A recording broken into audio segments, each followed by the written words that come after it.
Morning, everybody. Quick recap of the weekend and answering your question. Thanks for sending them.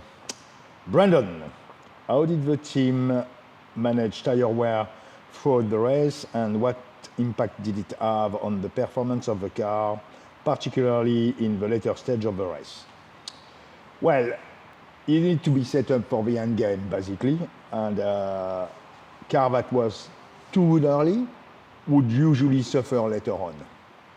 So you have to drive to a certain stress on the tire in order to keep the tire under the car. So that's the sort of you can't have both ends, very fast early and very fast late, and sometimes you'd be very fast on a very wet condition and then a bit slower on the dry condition. So you've got to sort of aim for what you think is going to be the end game, the last bit of the race, and set up for that last bit of the race, which is most important, obviously, trying to pass people at the end or trying to stay in front at the end.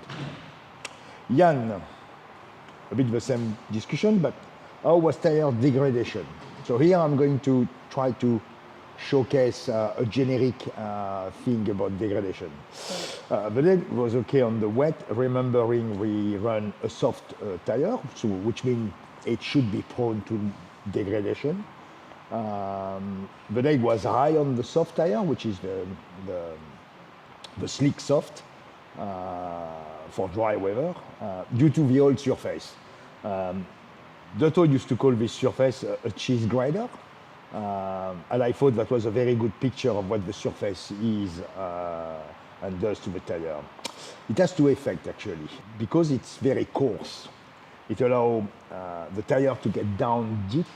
And when I say the tire, the compound of the tire gets down deep and out. And every turn of the wheel, the compound gets in and out, in and out. And that has two big effects. It gets the temperature up on the compound, and it gets it softer, because when the temperature goes up, the race compound gets softer.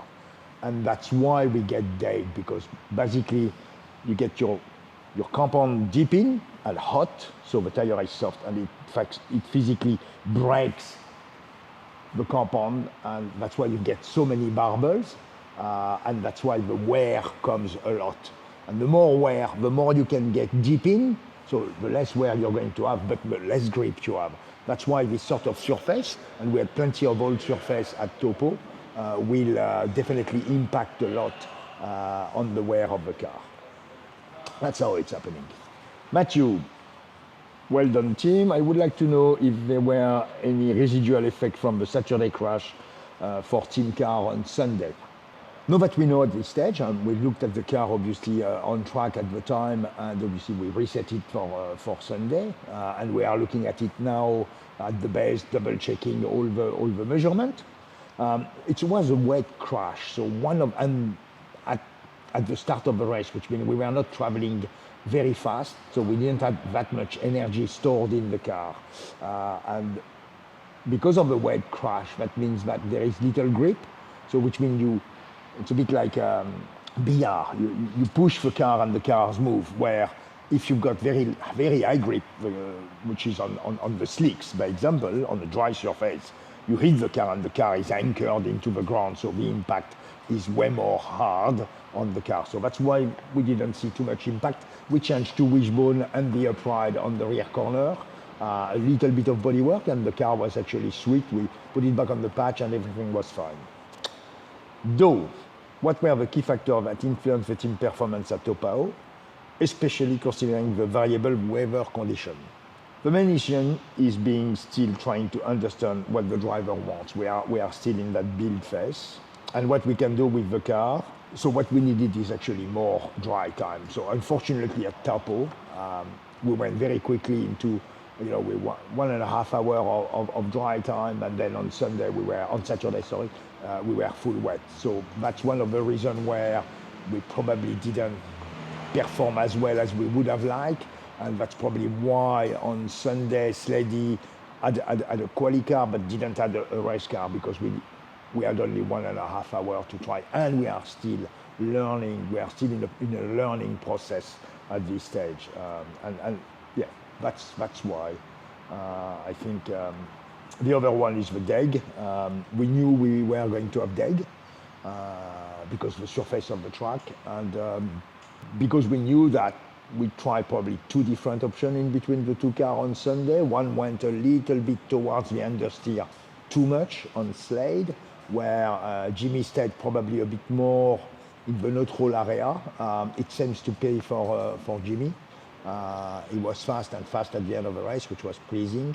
While Timmy was suffering a little bit from understeer, and then you're understeering and then you're pushing with the rear tire, so you're actually damaging the rear as you are understeering. So it's a double yummy, unfortunately.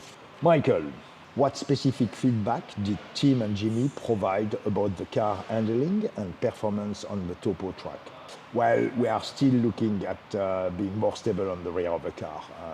In and out of corner, I would say Taupo is probably a place where the out of corner become very important due to the wear, due to the rear tire getting too hot because of that surface. In doing so, we are trying to not bring too much understeer, and that's what we spoke earlier on, as it does penalize lap time, the understeer, and drivability of the car. It's a very fine boundary. On this car, and that's interesting compared to the Gen 2, it seems like when you're in the sweet spot of the car, and you can see it with Will Brown, he was definitely on the sweet spot, and his teammate, 88, wasn't, and the difference is huge. You know what I'm saying? You can come from the back and pass your teammate and just move past him. And that's what I'm trying to say. It's a very, very fine boundary, and some of the driver input can actually influence the outcome of the balance. Knowing what you've got and knowing how to drive it can make you a much better driver and a much better outcome overall. Georgia, based on this weekend performance and data collected, what are the main area of focus of the team as you prepare for the next event? Well, the next event is Perth. We need to be able to attack the corner with lots of spring in the braking late and with stability. This is this year a factor probably of all the races we've been at. Maybe not AGP, but all the others are definitely asked more stability on the lane, and we haven't had all the time, and we are definitely in Perth. It's going to be capital because it's a good surface, 3 years old, it's got good grip. We usually race in the evening. I think one of the races is going to be in the evening. It's not we are getting into this, autumn and winter, so the weather is not too hot, which means there will be less DEG. So Perth is not a DEG track. Used to be a long time ago, very high DEG. It's not anymore. So we have to really look at the entry of the corner and make a car which is super fast with not creating any understeer, obviously, because I think the way out will be not too difficult, apart maybe from the ball, which is that long loaded corner. But yes, that's where we are going to focus a lot our work for Perth, is to try to make sure that we've got a good entry. And last, Daniel, can you talk us through the pit stop strategy implemented during Jimmy's race on Saturday that saw him pass 15 cars? Well, he had the same sort of strategy, I would say, on Sunday, and he passed a lot of cars too. So I've had a lot of talk with drivers sometimes because they say, oh, you always have a special strategy. And I mean, I remember Gizzy saying, oh, it's funny, you got long this time, not short, and why? And I look at him, I said, well, when you've got speed, you do what you want. Speed is your best strategy, basically. So yeah, speed is your friend in strategy, and it's the best strategy, it's to have speed. Because then you do what you want. So we stopped early enough and played the long game on the last set of wets, sorry. And we knew we would have a good life.